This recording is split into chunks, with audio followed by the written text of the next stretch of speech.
Mom, did you stuff vacation pamphlets into our mailbox again? I don't see any reason for you to be upset, dear. I simply thought that they would come in handy while you two plan your honeymoon, that's all. You completely filled our mailbox with them. Please stop doing that. The mailman constantly has to ring our doorbell to give us our mail because he can't fit it in the mailbox.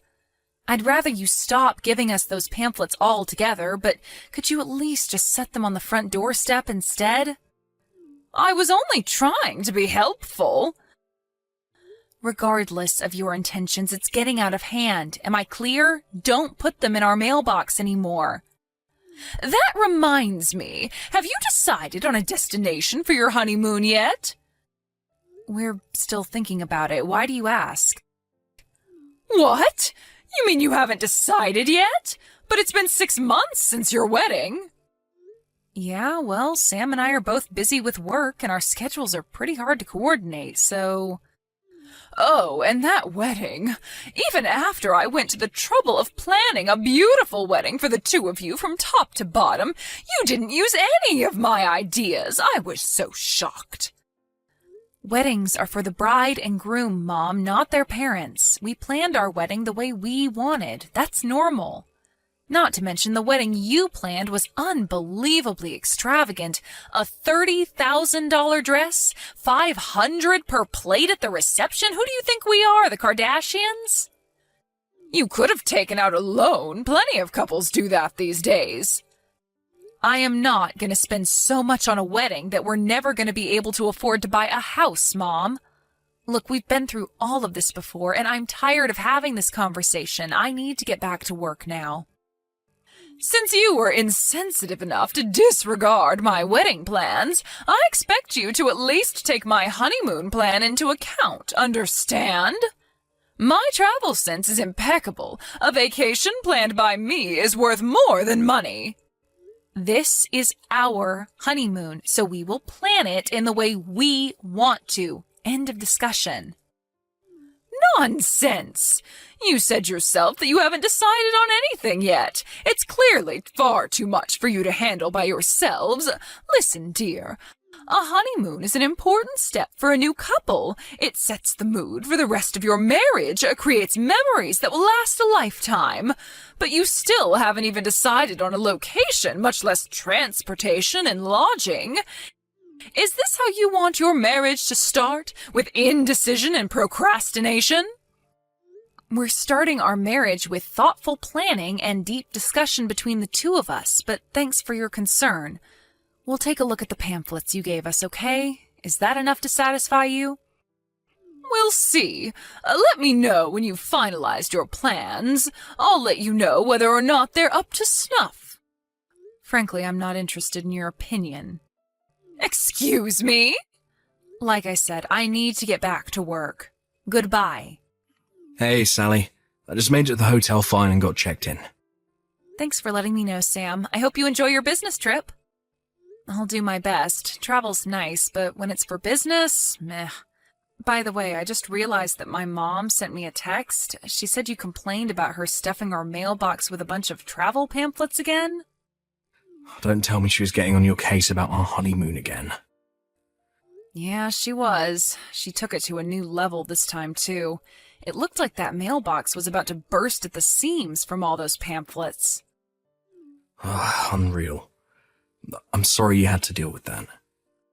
I took a look at them, thinking maybe there might be a chance that one of them might be interesting, but they're all guided tours with a private guide who goes with us everywhere. Why would we want a third wheel on our honeymoon? That reminds me. My dad told me before that my mum had booked that exact same kind of tour for their honeymoon. Dad said it completely destroyed the mood. The two of them never had any privacy at all, with the guide constantly with them, at restaurants, parks, stores, etc. But it sounded like Mum enjoyed it, at least. You think that's why she's pushing it on us? Because she had such a good time with it? Yeah, probably. For her part, it's not like we've told her what sort of honeymoon we had in mind. But then again, even if we did tell her, I'm sure she had just managed to find a way to barge in on us. So it's probably best we just keep her completely in the dark. It's crazy that you're so comfortable talking about your own mother like that. Hey, it's the truth. Just the way my mum is. Way she's always been. Once she gets an idea in her head about something, she has to inject herself into it, even if it has absolutely nothing to do with her. That's why I never told her about, well, you know what. Ah, that. Yeah, I was hoping you wouldn't spill the beans to her about that.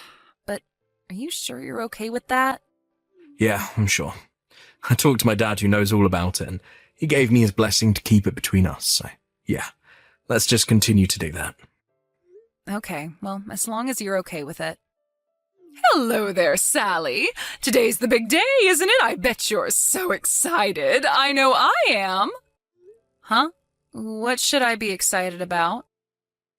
Oh, come now, dear. Are you still going to keep the act up? I know you were trying your best to keep me out of the loop, but you've underestimated me. I know everything. Mom, I seriously have no idea what you're talking about. Oh, well, you can go ahead and be that way. It doesn't change the fact that I know everything. Could you please stop talking like that and just tell me what you think it is I should be excited about? I'll see you soon. Sally, where are you? You need to come and pick me up from the airport. I'm waiting. What?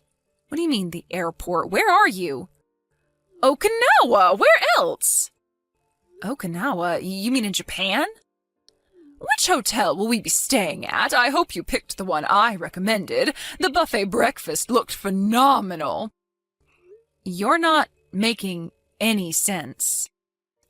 Come on, Sally. I just arrived in Okinawa, so tell me where the hotel is. Seriously now, dear, get with the picture. Exactly what picture am I supposed to get with, Mom? Why are you in Okinawa? And why are you suddenly expecting me to come to pick you up from the airport and take you to a hotel? Did I miss something? I don't remember you ever talking about a vacation to Japan. My goodness, Sally, you never give up. I know your honeymoon in Okinawa starts today. What? I heard Sam talking to his father about going to the Blue Cave on your honeymoon. When I looked it up on the internet, I figured out that you were going to the Blue Cave in Okinawa, Japan. After that, I looked at their texts on his cell phone and figured out all the dates and times for your flights. I'm a real Sherlock Holmes, aren't I? Did you really go through your husband's phone without his permission? We've been married for 40 years, dear, so what if I did? But enough about that. Let's talk about our plans. So we're going snorkeling in the Blue Cave, then? Ugh, you really have terrible taste. I made a deliberate effort to remove any tours with snorkeling from the pamphlets I gave you, but you went and signed up for it anyway. I thought you had learned your lesson about listening to my recommendations after that disaster of a wedding you planned by yourselves. It's clear you need the help of a travel expert. That's why I decided that I would tag along with you on your honeymoon to help you enjoy yourselves on your trip to Okinawa. And as your official guide, I hereby declare that your silly little snorkeling thing is cancelled. Mom. But we can talk more about that later. Hurry up and come pick me up from the airport. Mom, we're in Hokkaido right now. What? Why? I guess maybe you're not familiar with Japanese geography, but there's more than one place called Blue Cave in Japan. There's one in Okinawa, yeah, but there's also one in Hokkaido, too. There is? Hokkaido? Isn't that far to the north? You're going snorkeling in that freezing cold water? No, we're on a cruise. A cruise? Sam and I actually already went to the Blue Cave in Okinawa with a group of our friends back when we were in college. We loved Japan so much that we figured we'd go again for our honeymoon. And when we learned there was another Blue Cave, we figured we'd go there. So, you're in Hokkaido? Yep. And not in Okinawa? Nope. I don't believe this. Now I'm going to have to get a ticket to Hokkaido. No, Mom. We'll already have moved on to a different location by the time you get here, so don't waste your time or money. What? Hokkaido is a pretty big place, actually, and we're on an extended tour taking us around most of the island, making brief stops at major tourism spots. Just brief stops? That won't be any fun! But we're enjoying ourselves plenty, thank you. But the best part is yet to come. We're going on a train tour that circles the island so we can see all the scenery from the train window.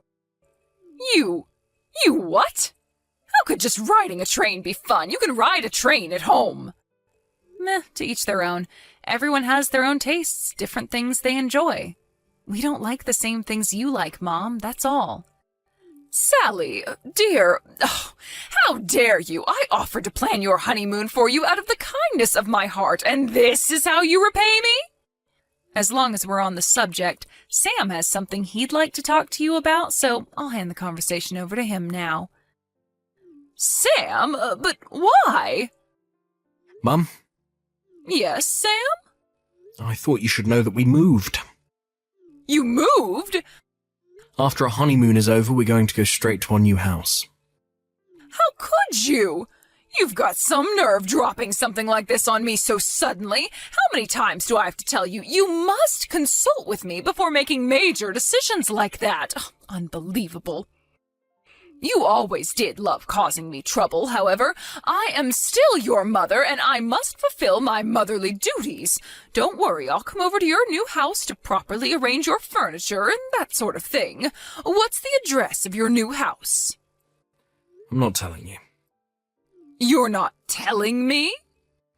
And by the way, even if you somehow manage to figure out where our new house is, you're not welcome. So don't even think about coming. What? What? But why? You need me to fix your house for you, don't you? No, I don't.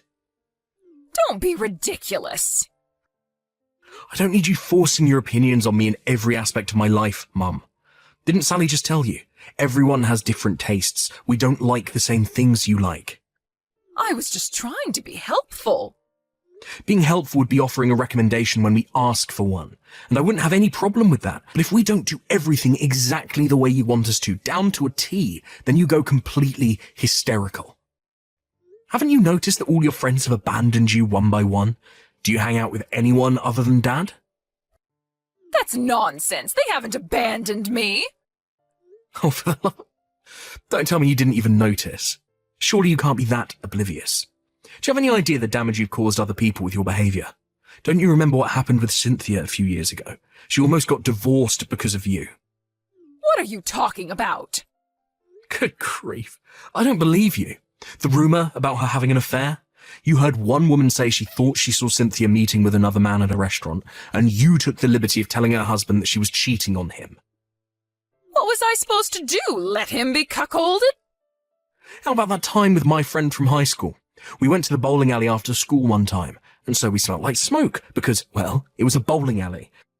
And what did you do? You went over to his parents' house and lectured them for an hour about how they needed to teach him that smoking was bad for your health. Oh, now you expect me to let a young boy die of lung cancer, do you? And that's just the beginning. There's way more instances than that. Do you have any idea how many friends I lost because of you? Imagine how many you'd lose to cancer if their parents let them smoke. But I'm not even as concerned about myself as I am about Dad. He constantly has to clean up after your messes. Ha! That man couldn't even clean a living room without me. Every single time you make a fool of yourself and cause massive problems for people, who's the one that has to go and apologize and beg them not to sue you for harassment? Dad. I would know. Ever since I became an adult, I've been going with him for those apologies. I'm sick of it, and I'm sick of you. Sam, you can't talk to me like that. Everything I've ever done has been to help you, to help the people around me. I was just being a good neighbor and friend. You have a bizarre understanding of what help means, Mum. You've done nothing but cause chaos for me and everyone else in your life. You ungrateful little brat. This conversation is over. You're not welcome to come to our new house. Even if you should show up on our doorstep, we will not open the door, we will not let you in. And as far as I'm concerned, I don't even want any sort of contact from you at all. You can't do this. I can, and I will. Oh, you obstinate child. Anyway, now that I know you're in Hokkaido, I'll do you the favor of looking up some proper tourism destinations. Even after all that, you're still not listening. No, you're the one who's not listening to my advice. Ugh, I'm so sick of this. Just don't bother us on our honeymoon. Got it? Go home. Now. Goodbye. My mother-in-law took a flight home the next day. However, when she arrived home, she walked inside to find a stack of divorce papers sitting on the kitchen table. I had heard that her husband was considering divorcing her, and I guess he saw this as the perfect timing to finally do it. He never contacted her again and had a lawyer handle all the divorce proceedings. He's now living on his own in a nice apartment near our new house. I've got to say, he seems to be doing better than I've ever seen him before now. He looks like someone who's just had a good stretch after a long nap. It's like he's a brand new man. As for my mother-in-law, she moved in with her younger brother and his wife for a while. But before long, she started to give her particular brand of advice to her brother's wife, which was, obviously, not received very well by either her brother or his wife. He was, to put it simply, furious. He kicked her out of his house not but a month after she moved in. The last I heard, she was living alone, very alone, in a small apartment in the city's outskirts.